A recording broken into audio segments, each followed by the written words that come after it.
Hi, I'm Carly. And I'm Mackenzie. Here at the No Niche Network, we are navigating careers, tackling big dreams, and just figuring out life one step at a time.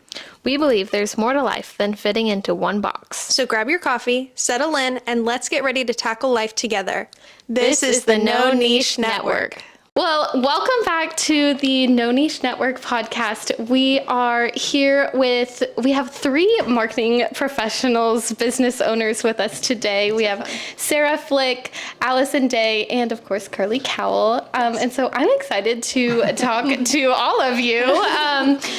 For many reasons, but just looking up to you guys as awesome women in our community and to look up to and the way you work and hold yourself. And we love that you both do it differently, yet you do the exact same, thing, which is awesome. And I know it's exciting for me to see just other women that are just crushing it. And I know for Carly, it's fun to be here with some marketing professionals in the same industry. So you said that so well. I couldn't have said it better myself. Oh, thank you. I'm so excited to chat with you both.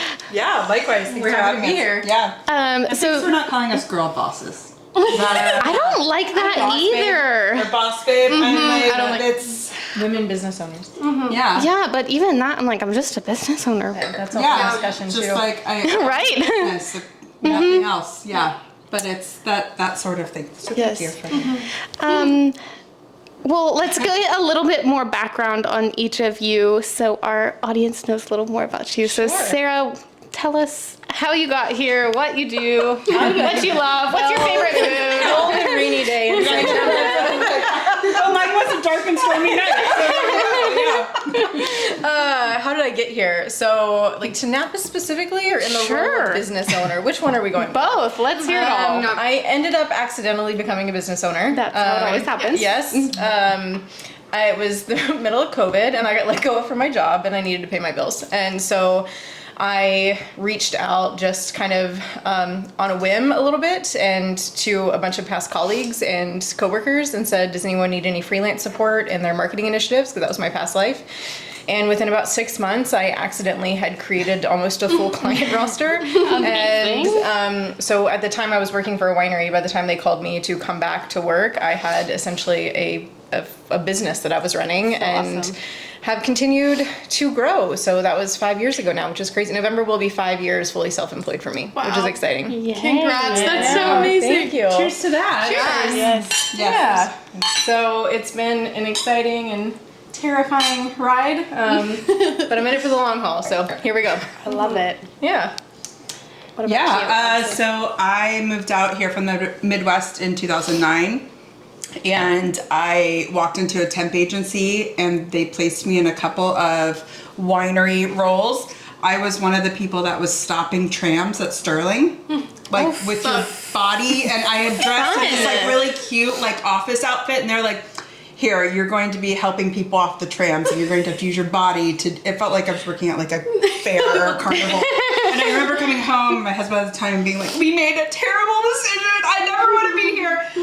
Because it was temporary, then the next day they placed me in the Calistoga Chamber of Commerce in the visitor center. Again, had never been to California, never been to Napa Valley, and faked it until I made it, which was kind of, that's been my ethos for a very long time in my life. So, did that, moved to San Francisco, moved back up to Napa, and in 2015, I was freelancing, and then it was like, oh, I could do this for real. But again, accidentally, kind of looking and, again, reading the room, so to speak, and got Calistoga, then got St. Helena, and then got Yountville, and that was when it was like, oh, okay, and I've been doing it, it's 10 years this year.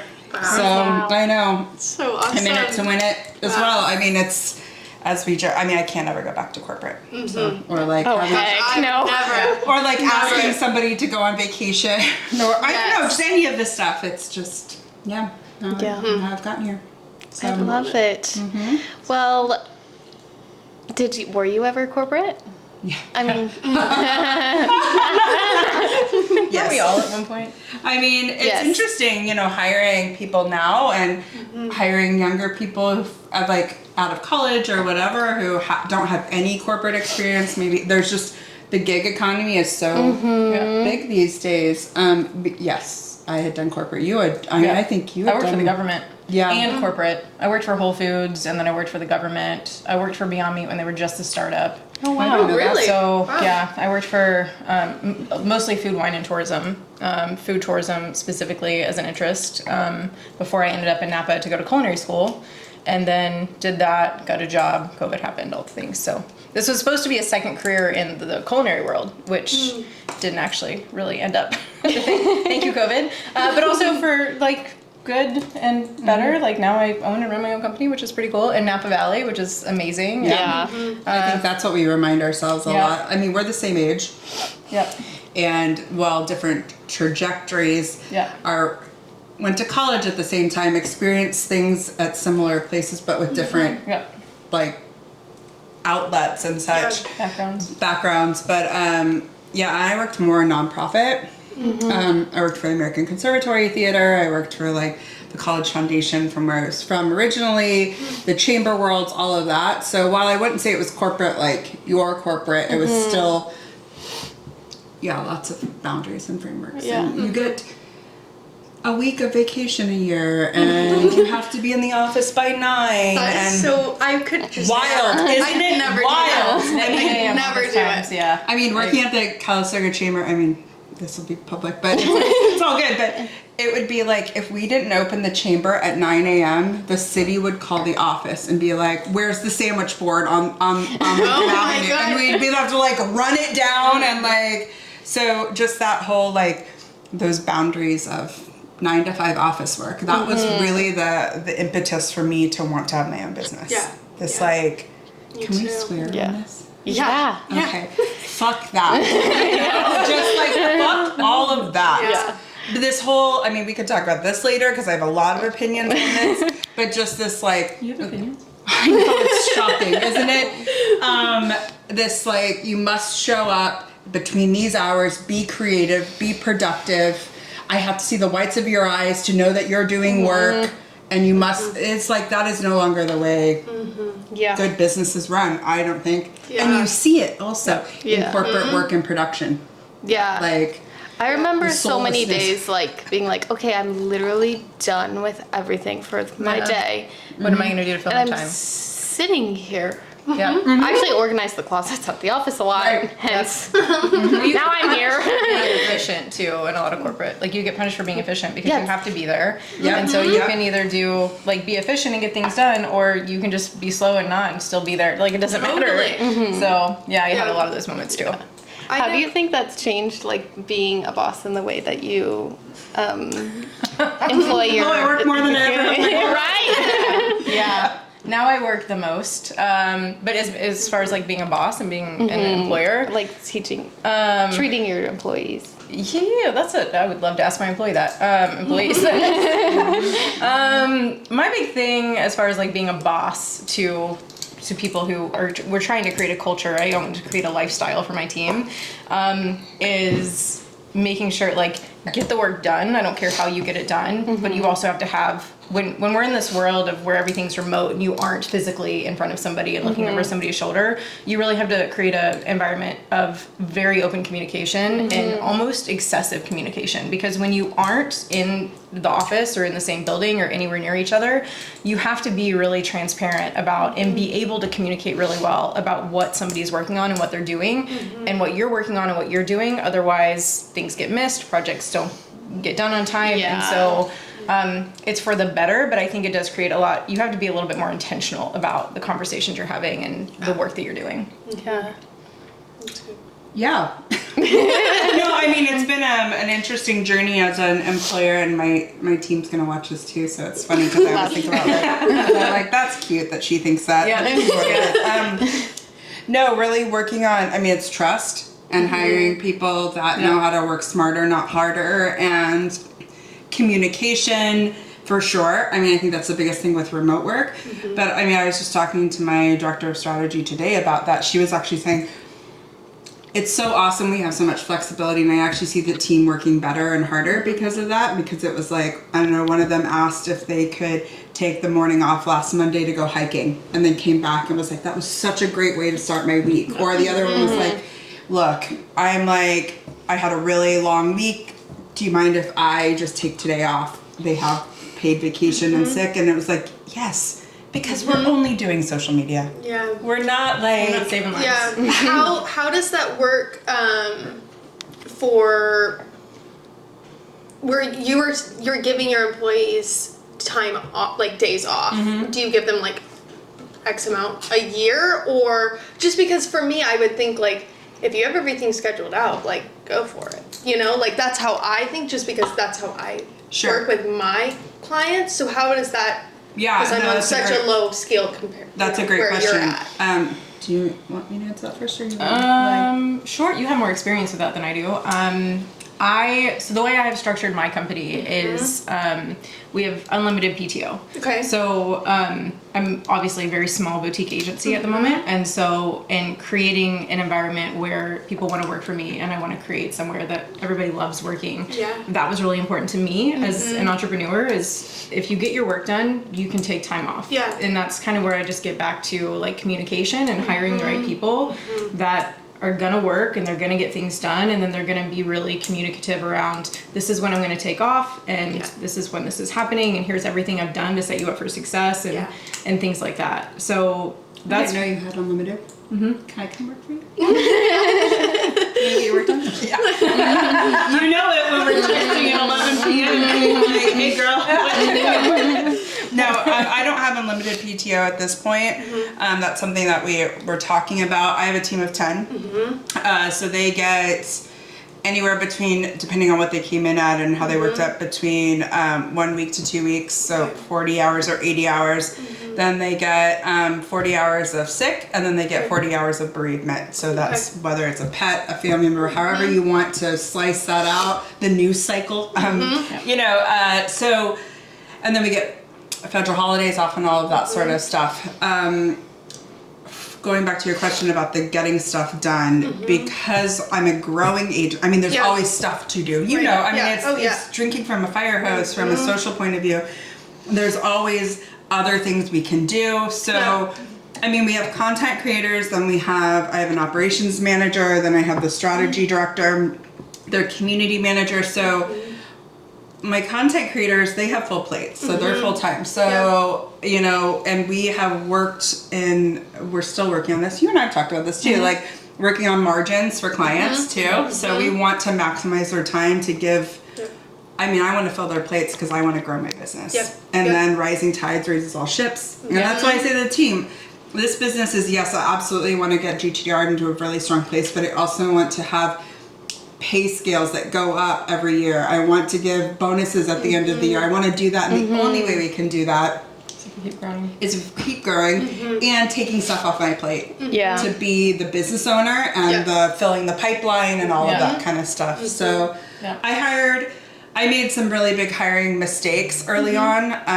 that I'm still learning from, and it's probably within the last 2 years that I have a really strong team of like, they get, like, they're passionate about marketing. I always thought I could teach marketing, and just hired great people. And you do need to hire people that have an interest in the industry that you're doing. Shocking, huh?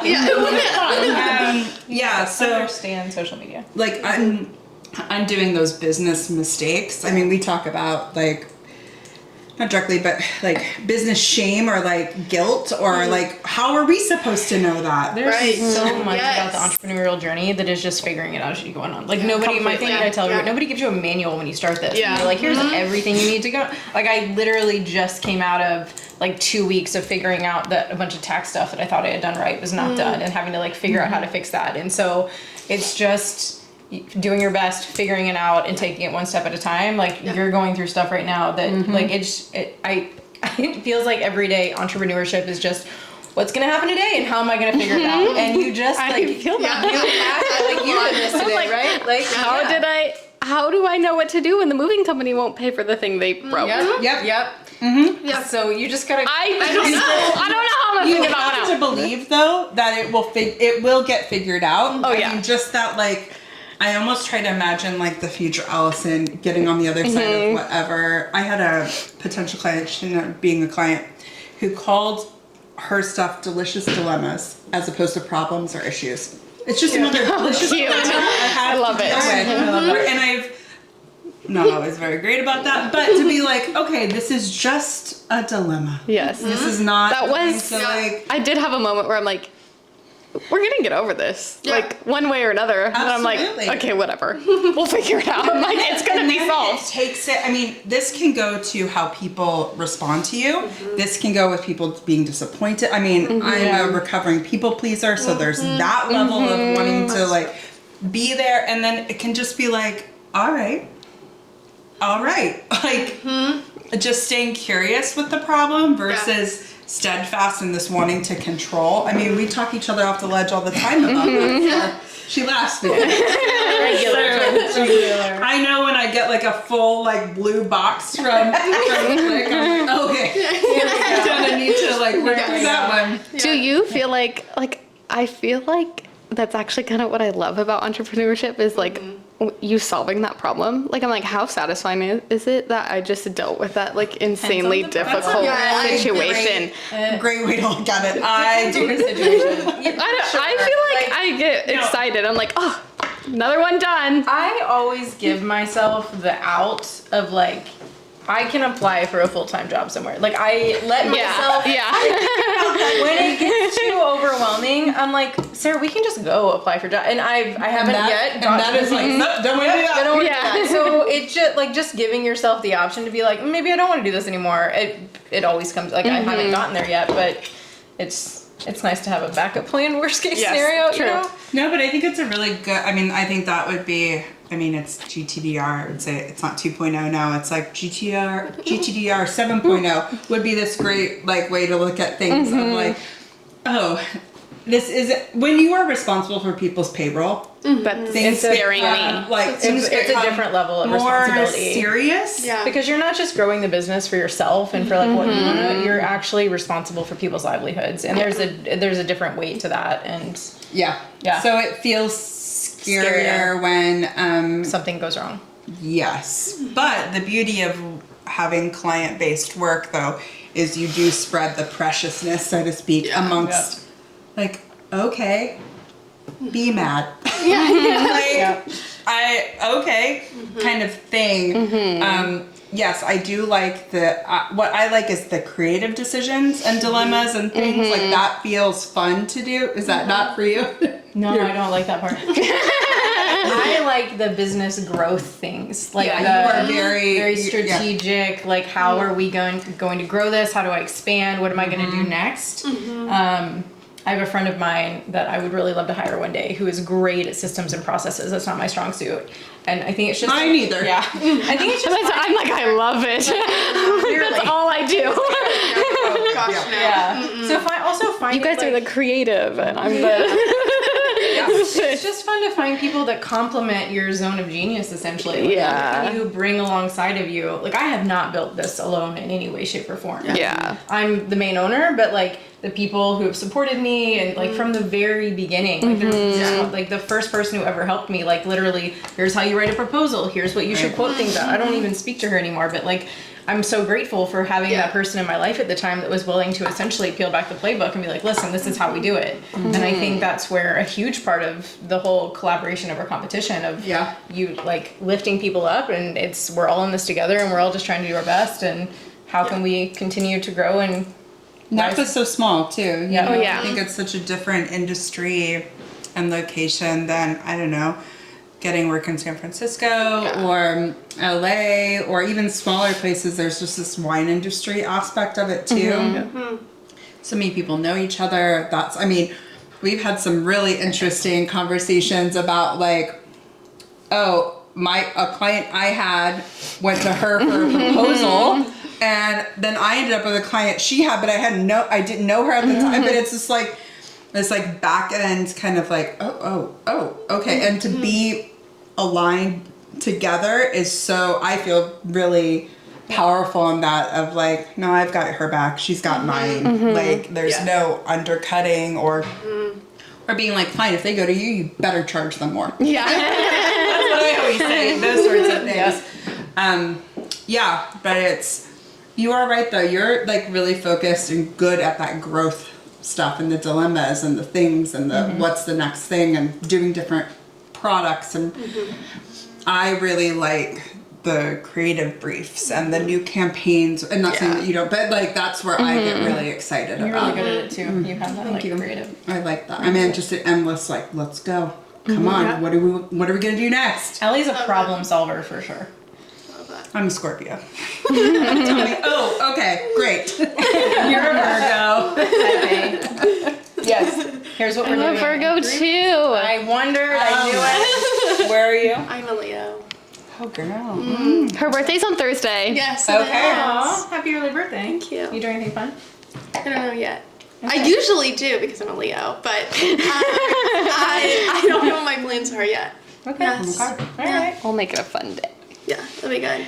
I'm curious to know what I know day to day is like impossible in this world. Like people are like, "What do you do? Like, what's your day to day?" I'm like, I don't know. I don't know. It's always changing. So like, what is, I guess, your role? What's your focus in your company other than just being head of it? Like, what are you doing? Like, are you? To-do list.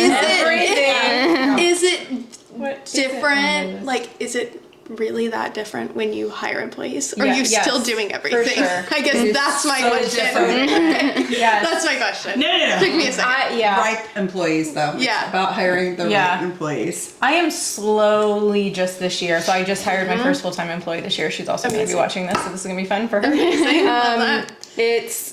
So I've just started getting the actual day-to-day of like the copywriting and content creation and scheduling and things like that off of my plate completely. Wow, that's exciting. I mean, I've had a scheduler for the last couple of years, but just like the actual creation of social calendars is completely off of my plate at this point. And it's been so lovely and also wild how your plate is just still completely full. I'm still doing the account management side of it. So meeting with clients and overseeing, like strategically planning out and what campaigns are we focusing on and like overseeing the process in addition to new client acquisition. And I've taken on consulting clients. And so the consulting side of things from a marketing perspective and the back end of the business management, what systems are we using and where If we don't grow? stop her, she'll just keep going. It doesn't end. And so, but I will say like my day to day now looks more a lot like overseeing the back end side of the business and focusing on my consulting clients as opposed to the day to day running of the actual social channels. And you're completely different. Like you're in a different place than me. You're 5 years ahead of me. So, But it's similar of just like when well, again, this goes back to, they were clearly what was meant to happen at the time, but I made bad hiring decisions, I think, for me. Okay. Like they were good people, but for my business and seeing the alignment of the growth that I needed, it was, again, I thought I could teach marketing. Right. And to then be like, that's not, I was doing double work. I was doing a lot of work. It wasn't changing the course of the business. I was running a place for a very long time, but was growing because of COVID and just like the positioning, everybody went to digital in 2020. Yep. My biggest realization was like 2023, I made a hire, that she reached out to me and I was like, gosh, there's just something there. There's just something there. And I remember the woman that was in the position that this other woman's in now was like, we don't want to hire her. She's too emotional. And it's funny, Drea will see this and be like, I know. And I was like, wow, what an interesting answer. One, emotional women love emotional women. Give me an emotional woman till the day is long. Like, means there's life in there, I think. Yep. And I came from a place of yes with her, and she has ended up showing me what someone who is aligned in business goals does. And I am out of the day-to-day pretty much. I have a couple clients that I still do the writing for because I want to. But overall, it's been, I'm like, I have no idea what you're writing about. And that is Lovely. I didn't even know I could feel like that. But That's so exciting. But like Flick is saying, it's like, oh, cool. My day is open. Not so much. Like, Yeah. I'm meeting with the employment department. Oh, I'm figuring out taxes. I'm talking to my bookkeeper. Oh, I need to fill my pipeline. Oh, I have a proposal to do. Oh, something's broken. Proposals take so long. And then it's like, wow, how cool, how grateful. But Yeah. then it's just like, okay. Yeah. Or you need to be brought into a client meeting because it's like the owner should be, just all those sorts of things. So while I miss a little bit of the routine of like, oh, I have 3 content calendars to write today. And So much simpler then. and then very much not either. Yeah. You know, you're like, how will I ever get out of this? Yeah. Yeah. It's It is the like, oh, I don't know what's going to come across my inbox today. That feels a little. But then that's a perspective shift. Yeah. It's about being like, there's nothing that comes through that I can't handle. Yeah. I have tools and You've options. done everything, you know, like, yeah. Yes, and it's going to be fine. Yeah. It's just We're something gonna I have to figure it out. figure out, Yeah. and that makes it so much better. And when you can't, you call friends and figure it out with them. Mm-hmm. Which is lovely. Oh yeah, I called my mom this morning. After that person called me, I'm like, what do I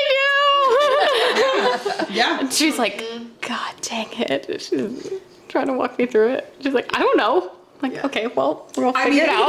My business has been audited. We have been sued. We have had people retaliate. We have had things, so scary. you know, clients stolen. I mean, it is just like, It's gonna happen. fill in the blank. It has probably happened, and it's just, and I have freaked out at every single one of those. But to be like, You've gotten through it. got this. Yeah. I've got it. It's gonna be fine. It's. I feel like once you go through those things too, you're like, I can do anything. I mean, I don't. You know, I don't. I mean, do you feel like that? I mean, yeah. But it's like, what fresh hell is coming? Yeah. Yeah. No idea this could be a thing. No, but yes. That's my Midwestern. Yeah. No, but yes. Kind of. I mean, we've talked about stuff. We'll talk about taxes, and I'll be like, babe, the worst thing that'll happen is you get audited. And Taxes she's like, stress me what? out And I'm like, so bad. I hired an accountant. That was my first No, hire. It doesn't matter. it doesn't matter. Sometimes it doesn't guarantee. I mean, like, Yep. and then it'll be fine. And then I you'll mean, figure it out, and it'll be fine. But yes. Like, you're not gonna go to jail. I did hire a tax person I don't like, so we're switching that one to, Like, they but watch your podcast. probably not. and if they do, they should know. I mean, that's another learning lesson too, like small business taxes and stuff. It's not a one and done. You can't just hire one person. I just made the assumption that tax people were all created equal, and they're not. I agree. They provide they're different not. services too. And they Also, have a different. bookkeeper, a good bookkeeper. Yes. That has changed. And my one life that can in be the past honest with you, and Yeah. one that can tell you like really what you can do and what you can't do, and when you should do Yeah. it. I wish I had gotten that advice a lot earlier. I do love my accountant. She's they specialize in professional organizers accounting, which is That's so amazing. so cool that's to awesome. see. Like, So you specific. So awesome. yes, it's so Interesting. Wow. specific, but also then I'm like, okay, is like YouTube really worth it? Are these other people making money off of that? You know, or Yes. like I was which gonna- pieces? we could answer that for Yeah. you. Yes, we should do that. Damn it! I'm gonna hire you all to help me. The platform for what you do, YouTube, you could clean Yep. up on passive income. Yep. Just as an FYI, everybody. I actually haven't thought about that in like 3 years, so great. Add that to my plate. We haven't talked about marketing at all. I know. It's all in business development. Yeah. Speaking of which, have you ever read Profit First? Nope. You should add that to your list of entrepreneurial Okay. books. Okay. What's the gist? You should position your business financially to number one, be making money. And then, Shocking, huh? yeah, weird. So weird. Love So that. instead of like considering business expenses and like taking it like whatever you have left over, figure out how to put your profit first, and then everything else is business expenses. Yeah, that's a really good idea because speaking of accountant, I'm like, Just read the book. I'm making all this money, and then I'm like, why It's is all it gone. negative? Are you Yeah. paying taxes? I'm setting aside money for taxes, but you know, it's that whole in between tax people to Yeah. figure it out. But I have done that, so. Yeah, I didn't set enough aside for a long time. Profit first. So that's Yeah. what my accountant does is every month she Yeah. estimates Yeah. how much taxes. So I Smart. just have a running account for how much. Love that. I mean, I'm still a little Yeah, behind, profit but first. You have some other. I read all the time. Sarah's Oh, the book that's so great. gal. I will audiobook professional development, but I won't read. I'm like, read? I just want like a trashy book Yeah. to read. I want to unplug. Very smut. Those are at night, and then the business books are like in the morning with your coffee books. That's how I do it. Morning are business books. Evenings are Okay. I'm such a Got it. Virgo. I love that. I'm like fly What by I the seat do of my too. pants. I have an idea, and then Me too. Yeah. let's do this. Yeah. And then it's like, oh, shit. Okay. Yeah. I'm just throw it up against the wall, see what sticks. I feel like I'm a little bit of both. I feel like right now there's so many options and ways to go, and I'm like, Yeah. let's do it all. We should create a 5-year plan.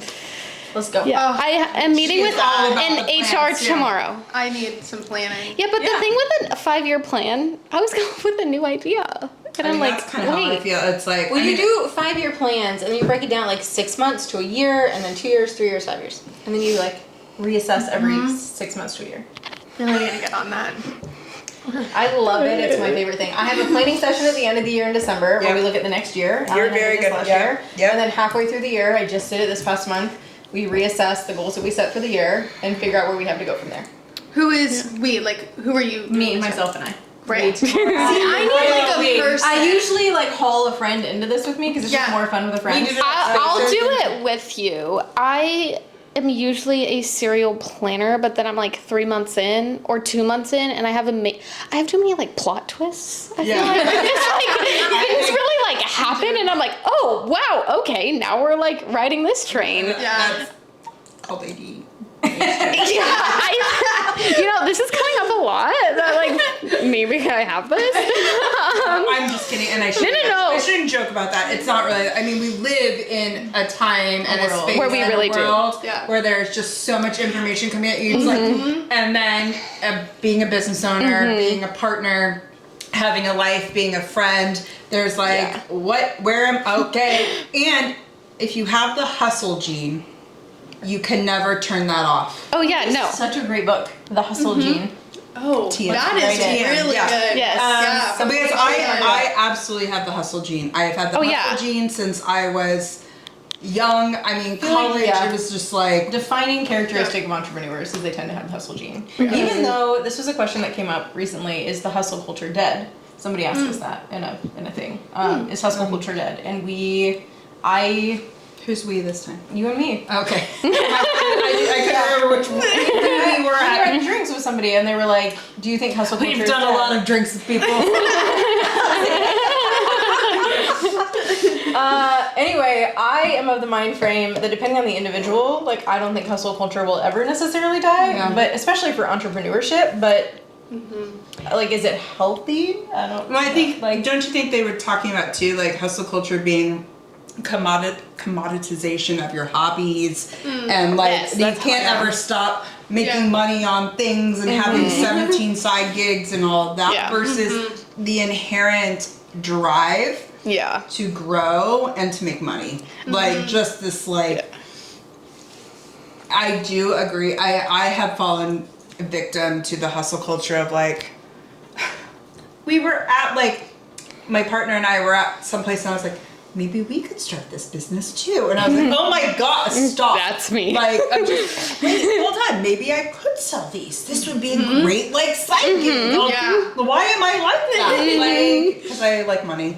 I like money. I just like being busy and like doing 100 things. I feel don't like like too. money? I mean, I love money, but like even, start saying it. but also I do More women need things. to talk about more women though need to talk about loving money. Oh, I fully believe I'm gonna be a millionaire Oh, so and do like I, make but $1 I million need to in a get year. it out Like, and, like, Say duh. it. Say it. I love money. I just Like love it's money. just like and it's a pay me cult. Like I am doing. We had talked about this. So Carly and I Yes. met like 2 years Yeah. ago, and I remember the first you were like, "I'm doing this thing for this." And I was like, "You need to add more money to this. This is you are doing way too much for what it is." And it's and then somebody else was like not paying you on time, and then it's like A lot of problems. Yeah. I do believe as women too, we are taken advantage of from our niceness of this, like, what we charge, getting nickel and dime down about things, and then being like, I'll pay you, don't worry. But then it's like, yeah. okay, but so like, no, this, or I had a couple of recent proposals that I put in, and then they asked if I would do trade, and I was like, trade doesn't pay my mortgage. Trade doesn't grow my business. Thank you for asking. And they were men. They were always men. I have never once had a woman ask me to do trade, unless I asked first from like a esthetician or whatever. You know, like, but it's just an interesting thing where it's like, no. Yeah. Well, I also think women in business, like expressing the desire to make money and have money Makes people uncomfortable. Like, you're supposed to be doing your business out of the goodness of your heart, and like because you want to make a difference in the world, and because you want to like believe in something. And it's very rarely do you see. I think a lot. It's getting better online, but 5 years ago when I started, it was about like you need to start a business that you believe in and have feelings of. Nobody was out there being like, I'm here to make bank. Totally. Like I want to grow a business and I want to be good at that business, but I primarily need to pay for my living. And then some. And then some. Like, I don't just want to be like surviving here. Totally. And the importance of like giving people permission to do that. This is a great segue into a story I've been thinking about. I was reading a Substack article recently that talked about a woman who she owned 2 homes in France and a home in New York, and the importance of being exposed to people who are doing and talking about the things that they are doing that you haven't seen or heard before. I want to do that. I want to own a home in multiple different places, and I want to live part of the year in different places. And you don't see that as a woman very often. And if you don't see people in those roles, you can't almost give yourself permission to do it, or even believe that you're capable of doing it. Yes. And so I think a huge part of being women in business, and unapologetic about it too. Yeah. I own 2 homes. Accepting it. And for a long time I was very apologetic about it, and then I was like, hold on.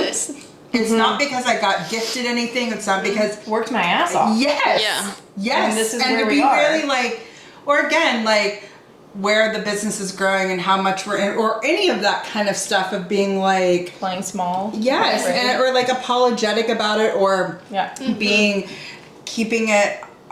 I think there's benefits in keeping your cards close to your chest about certain things, but I think especially too many women keep their cards close to their chest around strategy or how they grew their business or like any of this stuff. I'm really trying to work on, fine, I use it against me, I dare you. Just go ahead and do it. Fine. Like any information you have on whatever. I don't know. It just, that feels playing small when I for so long have been, or even like, again, our friendship and partnerships around stuff. It's like, to be strong women I mean, we literally between the 2 of us talk about Napa Valley. The whole thing. It's us. Like, okay. And to be unapologetic about that a bit. Like, I love that, like, surrounding yourself with these, like, insanely successful women. I think that's what makes I feel really motivated right now, because 2 of my past clients were, like, insanely successful, rich, single woman with like insanely beautiful houses paying me an insane amount of money to organize their house and help them move, and designing homes. I'm like, yeah, this is me. Like, this is possible. I'm so gonna be this. And like, but without seeing that, like, that job was more than just like doing it. It was like so motivating. It was so exciting to do it because it was also motivating personally, not just like because it was like fun to organize a pretty house. Totally. Sure. But yeah, I think that is like being exposed. Haven't already, you should read. I love it. We should all be millionaires. I read that. It's based on your so good. recommendation. It's so good. I just think like, do it. Like, like, and how cool would it be to be a millionaire and be generous with that time and money and space to bring others with you? I mean, that's again my trying to figure out that recipe for that success of it doesn't come at a, I mean, everything comes at a cost to a certain degree for whatever you're willing, but like to bring other, I mean, I have all women team, bringing women along with me to do that. And then also getting to a point, we were talking about this, like getting to a point of success where you can choose your clients. So then your clients are a reflection of your values, and excited about also bringing their business up and being on that. For a very long time, I felt like I didn't have a lot of control over my client list because I just Had to needed survive. clients. Yes. Yeah. And there were some questionable ones. I mean, but it's just like, this isn't really like Totally. Aligned. aligned. That's or- something that I've like done early, which I think may. Just my brother.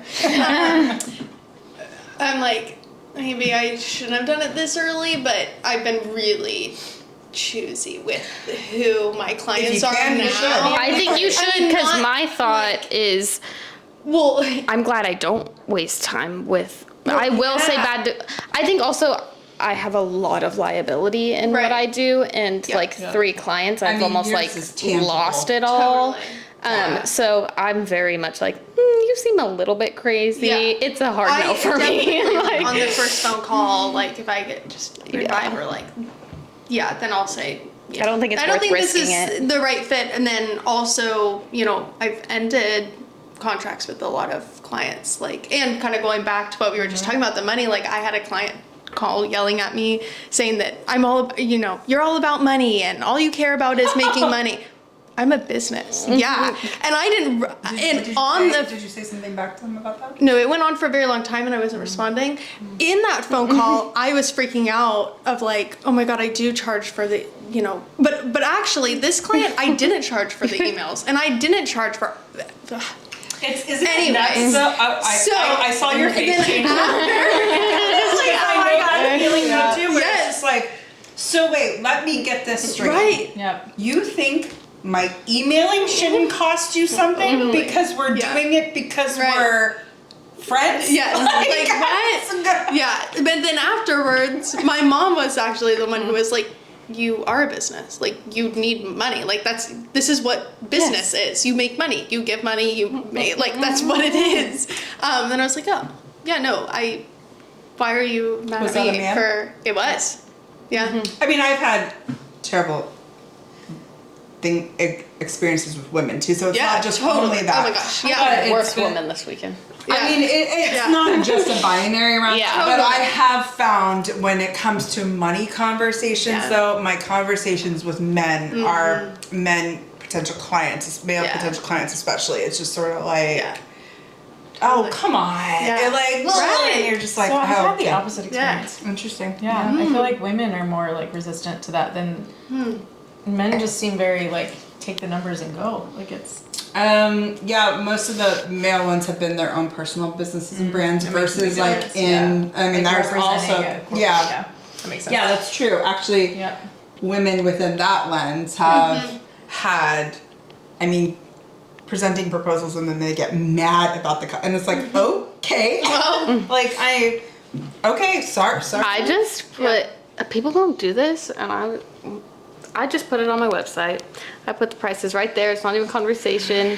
Yeah, I've thought about that. Yeah. Nuanced though. It's so much It's, like I mean, it's not a templatized sort of thing, too. I've had so many people ask for that. Like, can I have your rates? Like, what are Yeah. and it's, Yeah. It gives you an outline, but it really tends to be unique to each client. Mm-hmm. It's just like some of them need a ton of content creation, some of them need a ton of hand holding, some of them Some of just them need to be post. sold on a call versus like editing Totally. themselves out of I have started though in preliminary calls to be like, this is where we start, so that then I can, if $2,000 a month at the baseline is too much for somebody, then we don't need to be doing this together, that Yeah. sort of thing.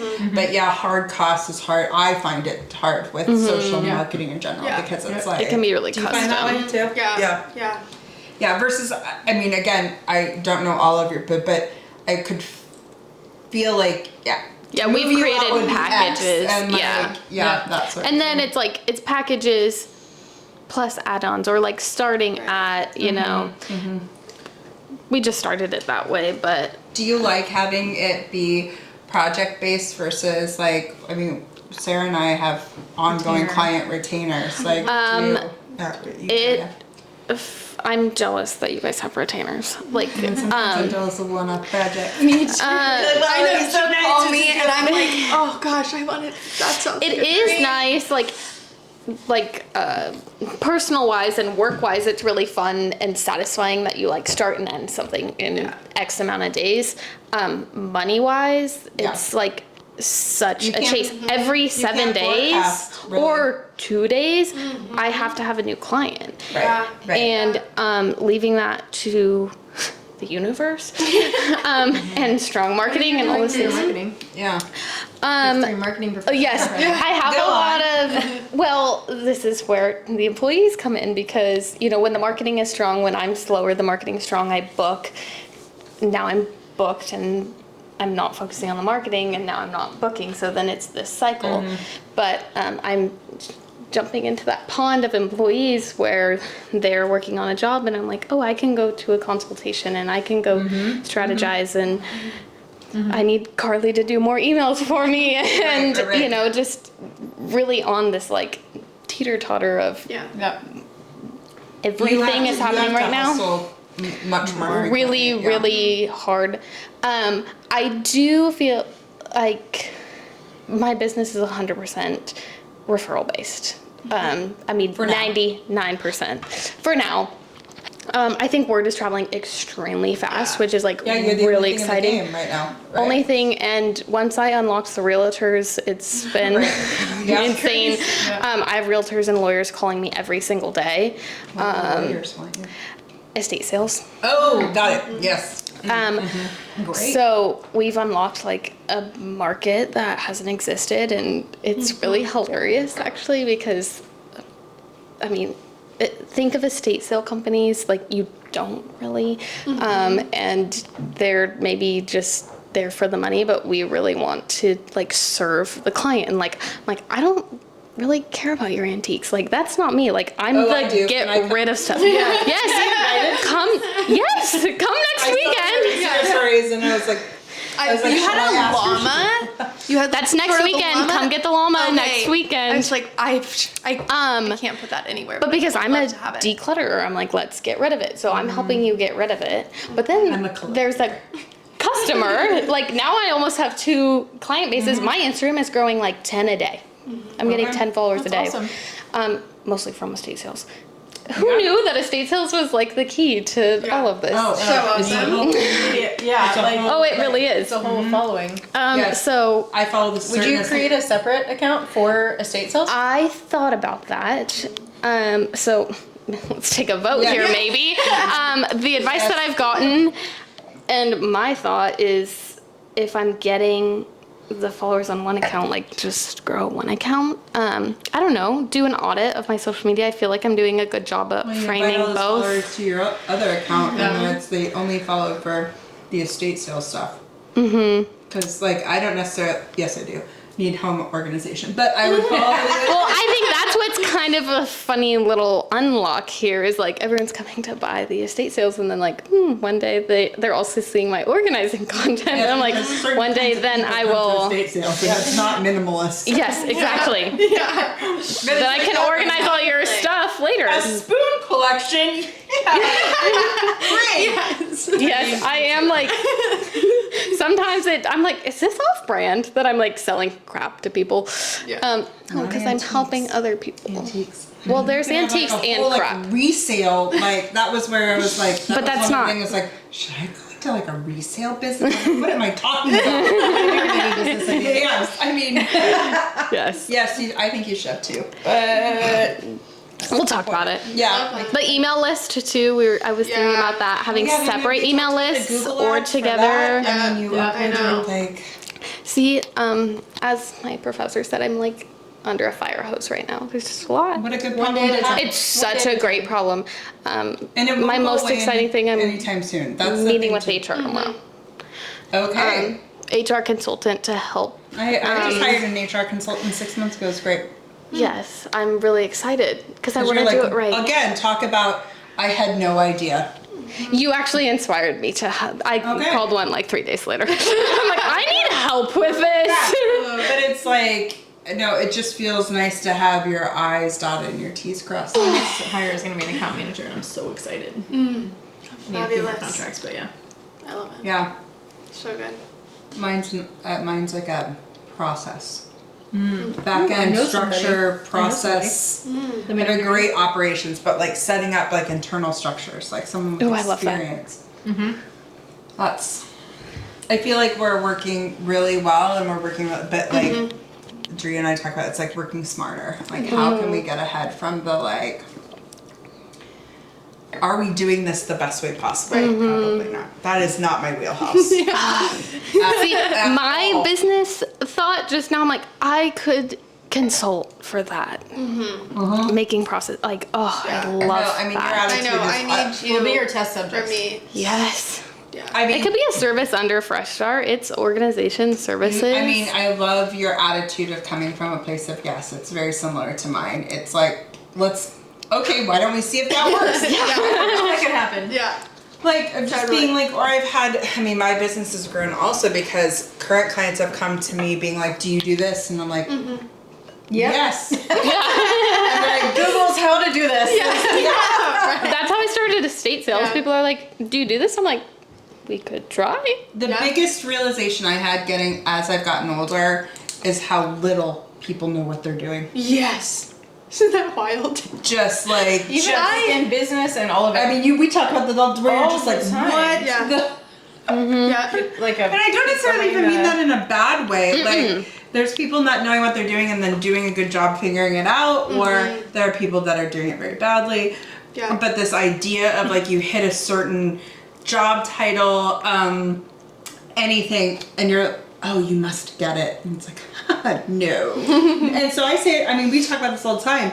Or you'll call me and be like, I don't know if I can do this. I'm like, yes, you can. Just act like it. Until you and then you do it. And then it's like, oh, okay. And I was like, that person, X person you're sending a proposal to has no idea what they're doing. No, or like, they're You coming know, to you for a even if you proposal. know 1% more than they do, like, you're more qualified. Or Yeah, if you yeah. even act like it. Yeah. Just, I mean, I think I want this from people I hire. I need you to come, like, I mean more vendors and stuff versus my team. Please just act like you know what you're doing. Be confident. And then if you need to figure out whatever HR thing that I have asked, just go back and figure it out because I need I'm someone. not the one figuring it out. You Please. do it. I mean, I think that's The really... first year of business was just Googling, how do I do this? Yep. Like, legitimately. the It's- 10th year that. business is still like, if I were... it still happens a lot, but If like I were- also, yeah. Yeah. I Just have put that. 2 questions, otherwise they're gonna like just be in my head. Okay, one, what was a service that someone asked you, like, do you do this? And that you added that you didn't know was gonna be like, oh, a gold mine, this is the best thing. And then my second question is, just because this has been coming up so much, is what is something on social media or in marketing, in the whole marketing world, that is such a no-brainer, like, duh, do this, that a lot of people just have no idea about. Which one do we do? Yeah, so both my questions, we have but I had to get multiple it out. answers? Yes, The please. most easiest one is social media management. Like, I legitimately, when I sent out that email to all of my friends and colleagues when I was laid off during COVID, it was, do you do social media? I was like, yes, absolutely I do. How do you do social media? Like, I just figured it out. Yeah. Because that was, especially during COVID, if you think back, that was really when social media as a business marketing tool kind of exploded because nobody could leave. And so everybody needed it immediately and nobody really knew how to do it. And so the first 6 months of me freelancing social media content creation, I was showing up places and like just literally figuring it out day to day. Like, what makes a successful social media post? What are social media best practices? What should I be doing when I post? Today, like, I mean, our clients come on thinking that we know all the trends immediately, and it's like, I mean, again, you can't keep up. You have to teach yourself Social over and media over again. algorithms, especially, like, I'm it's just- a daily. I feel like clients learning. come to us and are like, have you heard about this? And I'll be like, yes. And then I'm like, what algorithm update? It just really is. Because I don't know. Or a new platform, you know, where it's just like, yes, TikTok, Yeah. experts, you know. Google ads were probably YouTube the... is huge right now. I've been getting more. I just getting finished a a lot training more for that. YouTube. Yeah. But Google Ads has been a great addition for my business of people coming to us and being like, do you do digital ads? And it was like, yes. And then we figure it out and we hire people that know it and all that kind of stuff. But I think that was probably the biggest thing. Yeah. But new platforms are always, I think, the biggest. It was like when Threads got released, I was like, oh. Here goes another one. Yeah. Substack is growing huge right now. Yeah, It'll be interesting to see what happens. Like, I feel like I should do Substack. Do you? I love it. Yeah. Really? I love it. It's my favorite social media platform, right? Personally, love it. Not from a business. I'm interested to see how brands end up utilizing it. Yeah. It's more of a right now is the personal time. Wild West. I tell clients if you're gonna do it, if you're interested in it, we should do it now because there's no pay to play. I mean, there is a pay to play model from a access, but the algorithm is very open. Yeah. So it's like I still am pushing a lot of people to Pinterest, especially through the lens of digital. Pinterest is great. I should probably do that. You should. Oh my god! I mean, it depends on. I need full-time marketing. It depends on what your business goals are. For Pinterest, I mean, if she wanted to become an influencer through the lens of organization, well, but you could sell some really great passive income through like ebooks. See what I mean? Like, there's 100 million things I can do. Yeah, I mean, I can help you. But that's the thing. It's like if you wanted to do digital downloads, which you absolutely should, because people are eating the organizational digital downloads up, then you would do Pinterest. But Pinterest because you're so location based, probably wouldn't make the most sense. Google Ads would make the most sense right now from an expanding business. But if you wanted that passive income, Pinterest, because again, the algorithm is open. Yeah. That's why I tell people, I mean, the algorithm for Pinterest is so open. And even, I mean, comparatively, Pinterest is still a little bit pay to play. oh, for sure. Yeah. But you can game it so much more than Facebook. I mean, Facebook's dead in the water if you don't pay to play. Instagram, pretty close second. God, TikTok is still pretty open because it's all about everything content quality. But TikTok, you can. YouTube Shorts is growing. Yep. They're doing well. Yeah, but YouTube would be your best time spent from making money from just the content that you're creating. But going back to the thing for social. Yeah. Oh, what was the other question? We missed what's the obvious, what's an obvious thing people should do for social? Oh my god, have a a legible Instagram bio first of all, and then have content that's legible, but not in it is a visual platform. Have content that your target audience can go to, can look at, and be like, I need that. I want that. I have to have it. I have to have it. I always say to people with a visual, look at the background and the foreground. And is it blurry? Don't post. I mean, that's the thing. I think people get very wrapped around the axle of I have to post. And it's like, if your photo is shitty, or you have a big hairy hand holding a sandwich that's not super attractive. Do you see their cuticles are all I mean, that actually matters from an appetizing or just an up close blurry photo of your barbecue sandwich doesn't make someone there's a couple of those downtown Napa. What would make, but that's you shouldn't just post to post. And then I always say for clients, you have to answer the question, why would people care? That goes back to does just whatever you're about to post answer a question for your audience? Why would they care about this? Do they care about it because it makes them feel good? Do they care about it because it makes them want to buy something? Do they care about it because it builds brand trust? Why should they care? If you cannot answer that, you need to tell them that in your bio. Yes. Also in so I've been working with a few clients who have really small budgets. How do we optimize your channels if you have a really small budget and you don't have a ton of money to pour into things? And so you make sure that your bio is speaking specifically to the customer that she's just talking about, but then also you have those 3 pinned posts. Make those top 3 pinned posts count. Make sure people who are landing them understand what you're doing, understand what they should do to take the next steps, and where are you going next. And then if you post once or twice a month just to keep it alive so that somebody's they've posted in the last 5 to 10 days, they're still active, your platform is at least performing and that it can convert if you don't have a huge budget. I mean, dovetailing off of that, what we were talking about the other day at Angel, like we've been rolling out these 9-grid strategies where it's like, okay, so Sarah's talking about people that can afford or can have the time to update. Even if you don't have the time to do that at all, like a really strong 9-grid, and then you do stories regularly so that again, people are, and then you have the really strong, like, again, it's treating it as a proxy to your website.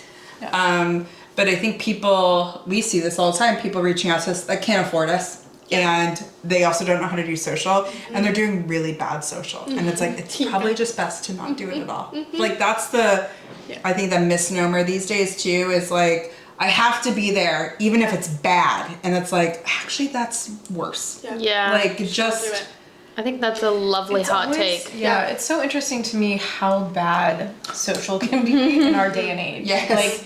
Like, it is not a diary for you. No, that's just like the basics. Like, because I always go to like, what do I know that I can offer somebody? Like, how am I gonna like really benefit? And then you like land on these pages where you're like, let's just do a little bit. Let's just do a little bit, and we can like massively take steps in like improving your marketing. So for people that are listening that maybe have bad social that don't realize it's bad social. Well, self-awareness is the first step So in your whole life.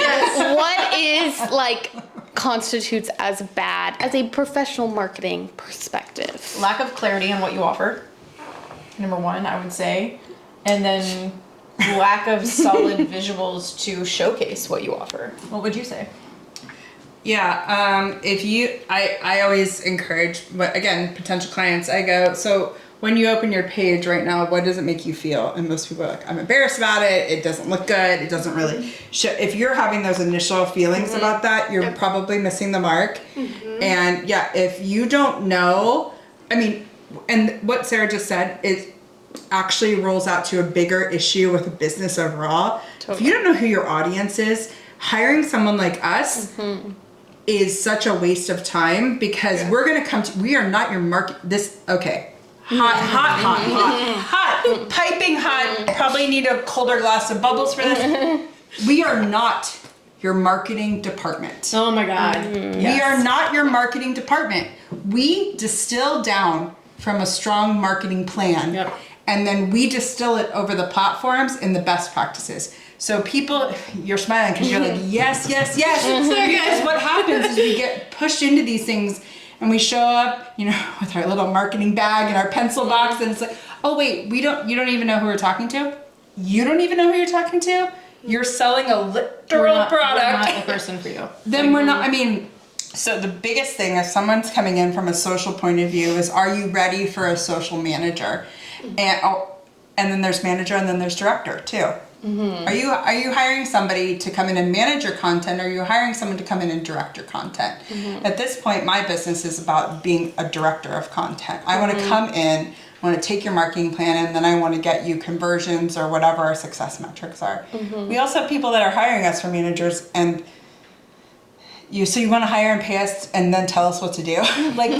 Fine, but that's not a good use of your time. Which I think is a great opportunity to talk about like the different levels of social media management and why some people are charging $35 an hour and why we're charging $3,500 a month. Like there's a difference between we're going to just throw something up and post it, and we are going to strategically plan out the next 3 to 6 months and with an overarching goal of looking at your year-long content. Because the other thing I think people don't realize about social media, or businesses think based on influencers' ideas on virality, is that they're just going to start posting and immediately have millions of sales and like millions of followers. Yeah. Like you cannot just start posting. Like social media from a brand perspective is a long game. It is not we're gonna partner with this influencer once and we're gonna create this massive movement in our brand sales. So that's not what's gonna happen. You need, especially in today's day and age where reach is limited, people's attentions are at an all-time like minuscule amount, you need to be looking at long-term strategic like collaborations and alliances and strategic content creation.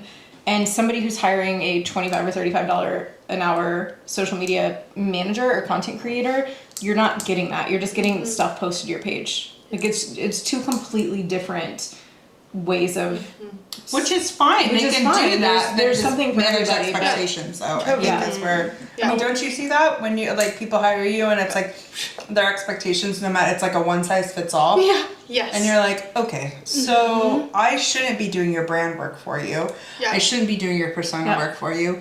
And also, if you don't have a good product, we cannot hang your success, the hat Right. of success Well, on whether social, like.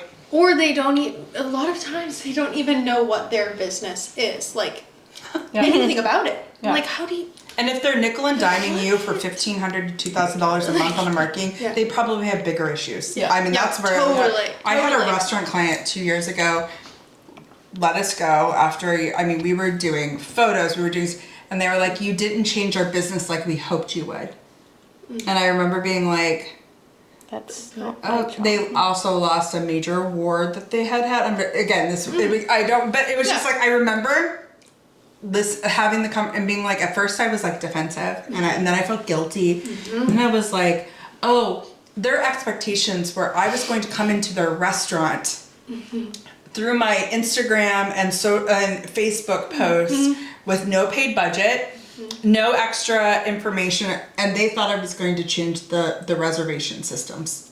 Like, Yeah. oh, we are not aligned. God, and that's fine. That's fine. But that was a big wake up call for me. Something that I just realized, especially, I mean, this goes for almost any business, but like my job is not to come pick those people up from their house, everyone, Right. and put them in my car and take them there. My job is just the awareness. If I'm putting it out there, Right. if people go in, like that's not on me. But that's, You know, again, it's like- about sending people to websites too. Yeah. If I'm not Yeah. designing your website, then my ownership is not the conversion of that product. Like as a wine business, I do your social media for wine. Yeah. Then I drive them to your website, and I have not designed your website, or the path to purchase could be very difficult for them. That's the ownership is not like we need to then, if we are getting a lot of traction on social ads and all of that, and Yeah. then they come to the website and they fall off. Totally. Yeah. Yep. But this idea, going back to like, we are not your marketing directors. And if you don't have a marketing director, then you're probably going to pay more for us then. Right. Like that's, do you see that in the stuff that you do? Yeah, and I think it's also setting people up for success as far as like setting expectations from the Yes. the very first call I have with potential clients. That's our is, ownership, for This sure, is what yeah. we do. This is how we do it. This is what you should expect, and this is how we operate. And there will be some. This happens a lot. I'm going to speak specifically to hoteliers. Hotels have a very difficult time getting high engagement. People window shop and then they decide if they want to book. You're not getting a ton of engagement on hotel Right. posting, and every single hotelier that I sit down with is like, we want to increase our engagement. And I'm like, that's not going to happen. Like, think about that. You see a hotel post, are you going to like, I'm not oh, gonna And go so right away. comment on Yeah. it? What Yeah, would you right. comment Yeah, on? right. Yep. Especially like Gen Z and millennial, like that is not the way that we utilize social media even. Like, Yep. I don't comment on anything. Yep. Unless they're like a friend.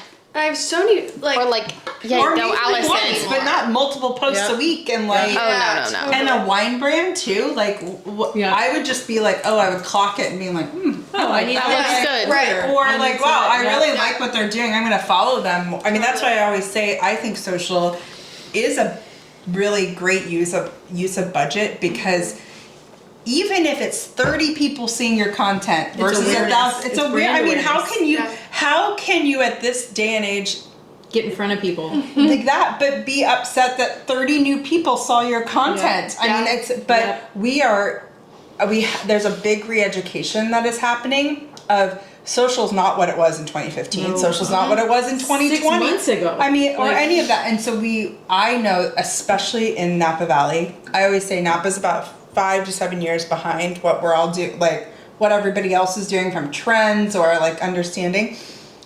You are not going to get hundreds of likes on your posts unless you pay for it.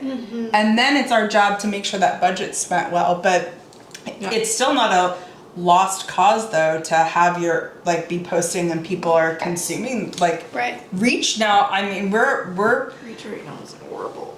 horrible, but that number matters though, because Yeah, you can it say does. like it showed up Yeah. in someone's feed and they stopped to scroll to consume it. Engagement numbers are still the number one, but from a wine brand or a hotel, like this got served to 50,000 news feeds. You got in front of that. You got to, that has to matter, you know, but I really like the profile views yeah. metric. That's the cool one because you can go through and be Yeah. like, I drove 351 people to your profile. That's huge. Yeah. There's 350 some people, like, or whatever number it is, you know? Yeah. Like, even if the engagement isn't super high, you're driving people over to their branded spot. Like so. looking at it through the lens of eyeballs. Yep. Like I've eyeballs heard that matter. too. Yeah, like totally.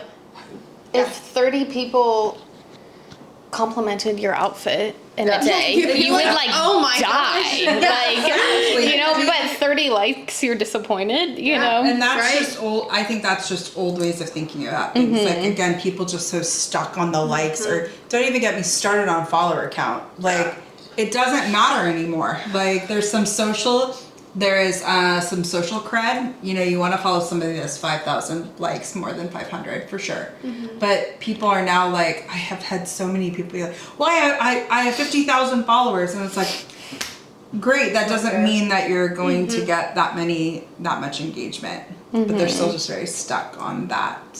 I think brands also need to be really cognizant of what is realistic from branding on social and influencers. On they're two, like they get clumped into one and they are Yeah. two completely different. Like, A company versus a influencer. so like an influencer account is just by nature going to get more reach, more comparatively to engagement, an more. influencer account. But when you're the other problem is that brands, as a human, you have humans behind brands, and they're going through their social, and they're seeing all these influencers that have tons of likes and all the things and blah blah blah, and so there's a skewed perception of what is successful for a brand versus what is successful for an influencer, and I think a lot of education around what success looks like for two different perspectives. That's 'Cause a wouldn't you really engage with an- great point. Yeah, wouldn't you engage with an influencer and a person and comment on their stuff more than a brand. a wine brand that's posting their wine bottles? Totally. Like, Yeah. Yeah. 100%. And we see that a lot. I would assume, Yeah. like, where they come to us and they're like, well, look at this influencer. Like, You're not like you are.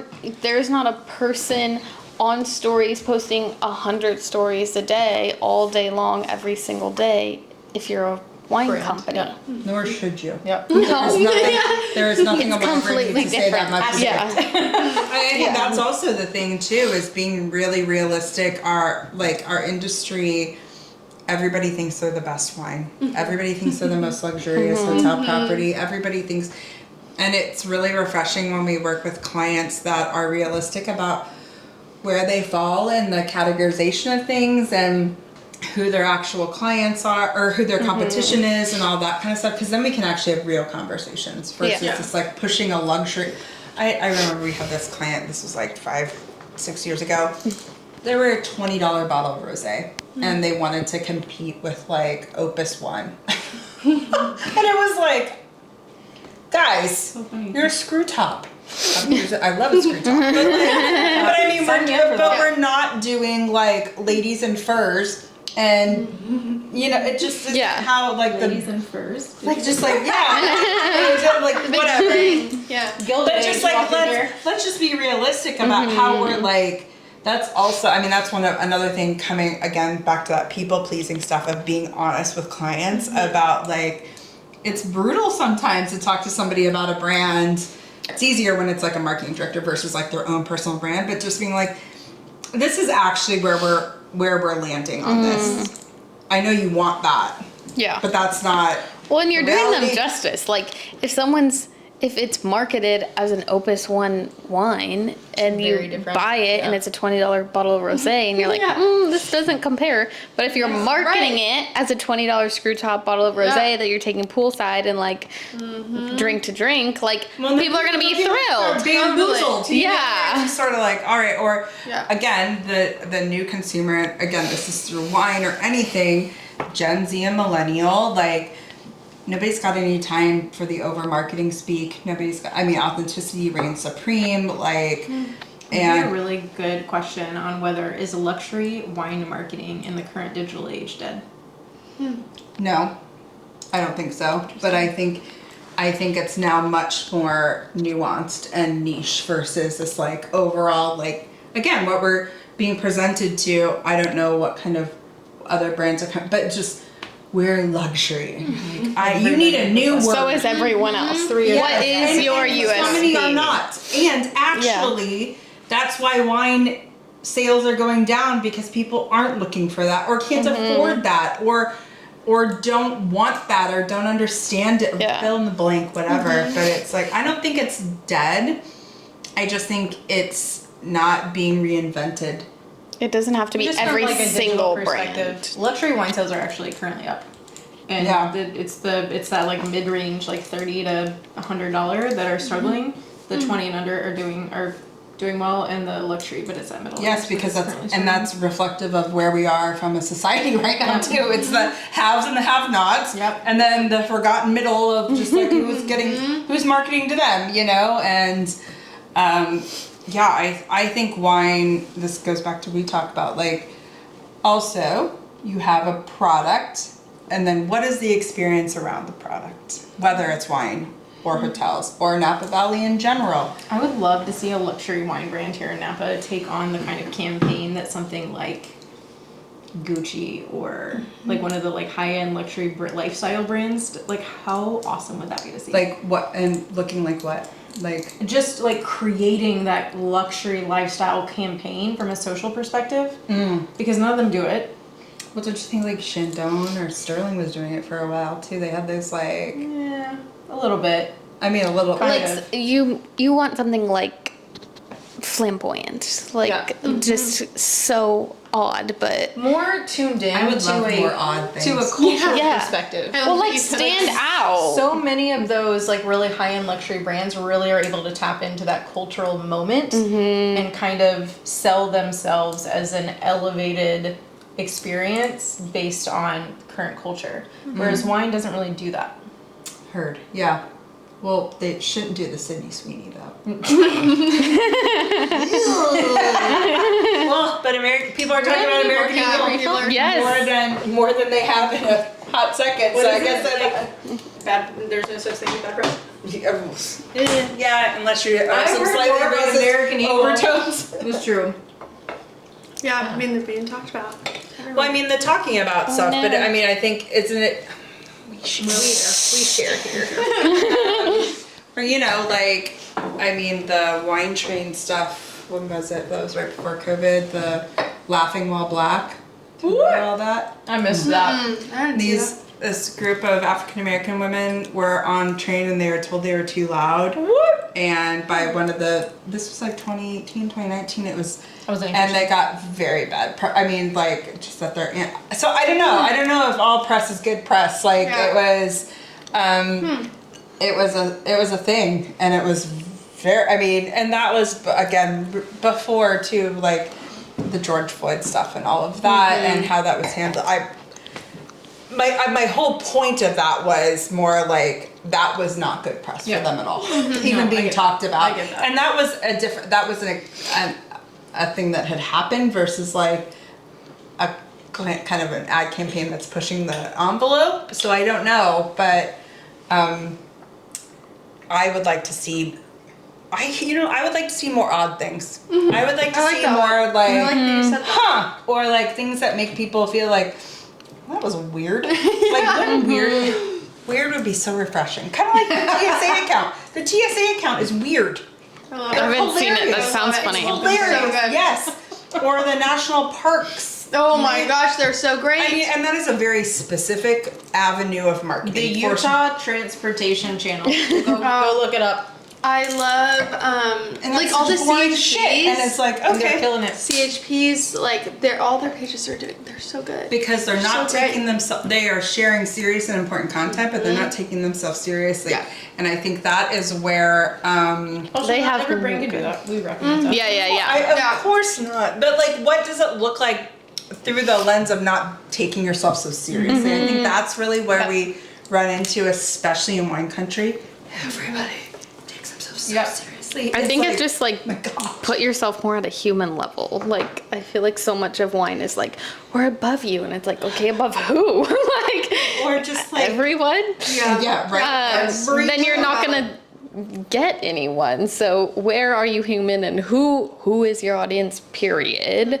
Yes. Figure that out, and then like actually talk to them. I mean, really, it would shock you. Maybe not because we're all in the same. Not like going into client though and being like, who is your audience? And they're like, we've actually never done that work. Everybody. We want everyone. Help Yeah. us, everybody. Yes, that's You're like, oh, well, all right. And then, or very dismissive of Gen Z and like the purchasing power of where that's going to be. Like, okay.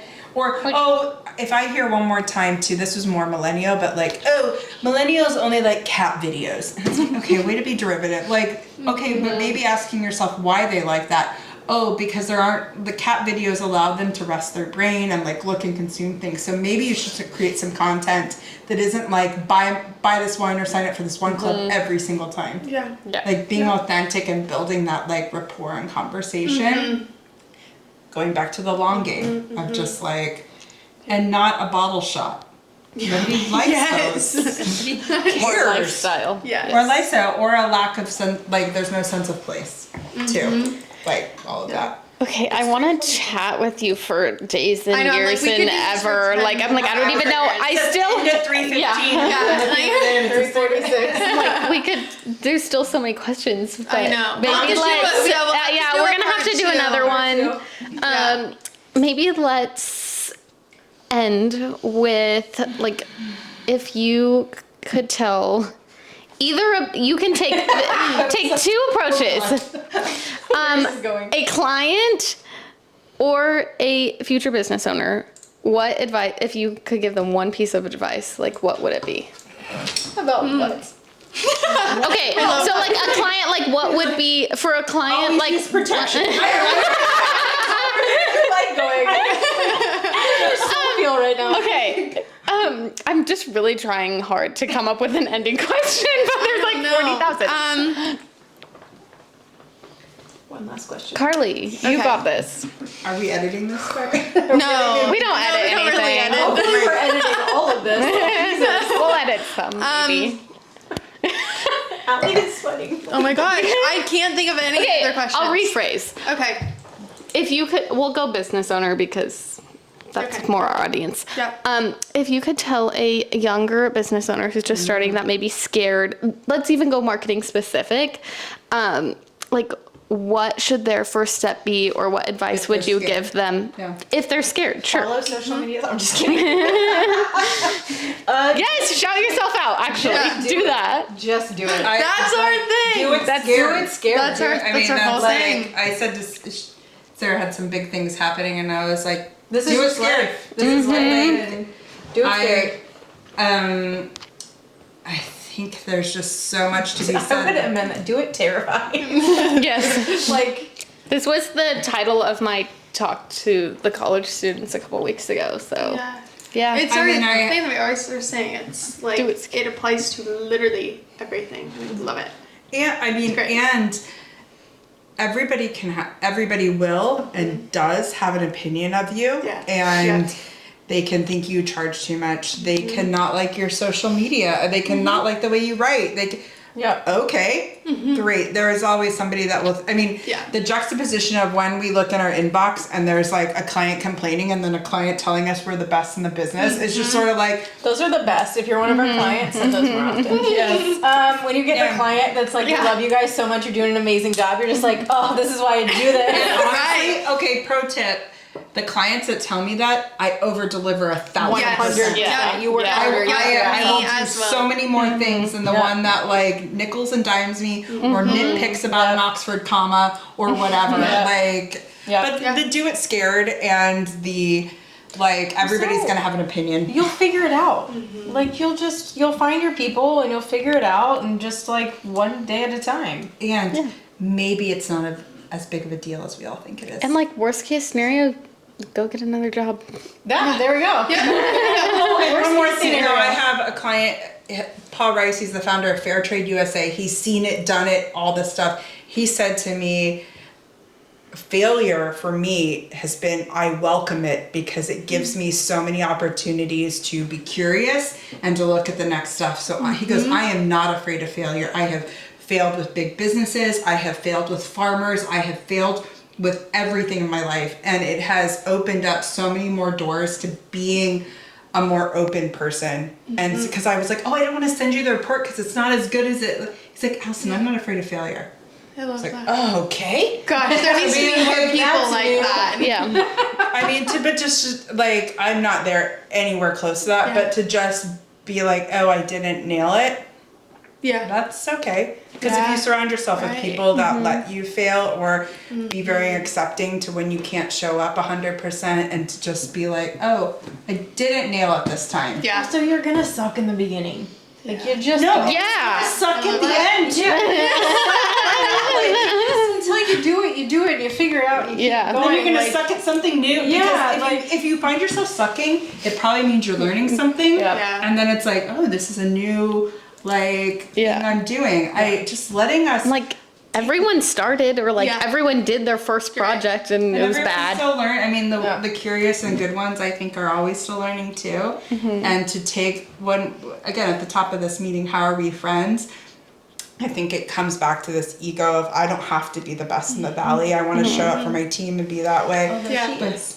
Yeah. What? Although you are About what? the best in the valley. I Yeah. know it's not. But I think I'm a good friend, and I think I'm a good person, and I think I'm really good at that, and I try really hard for that, and Yeah. that comes back in dividends and literal money too. Yes. To be a good person, because people are like, I want you in my, Yeah. I want you in my corner, I want you to have my back, Yeah. or oh, this job isn't for me. Why don't you have it? Or those sorts of things.